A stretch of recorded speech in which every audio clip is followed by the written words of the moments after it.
యేసు రక్తమే జయం పరిచర్య. Praise the Lord. జూన్ 18వ తేదీ 2024. ఈరోజు దేవుని వాక్యము. వారికిలాగున జరుగును, వారు వేడుకొనక మునుపు నేను ఉత్తరమిచ్చెదను, వారు మనవి చేయుచుండగా నేను ఆలంకించెదను.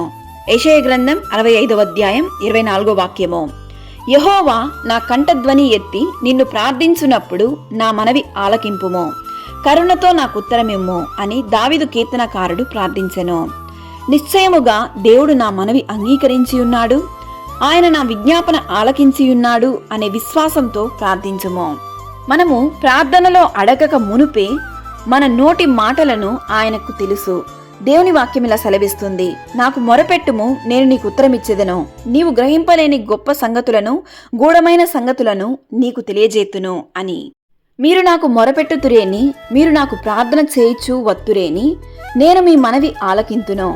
ఆయన మన హృదయ వాంఛలను ఎరిగి ఉన్నాడు గనుక ఆయన కనులకు సమస్తము తేటగా ఉన్నది.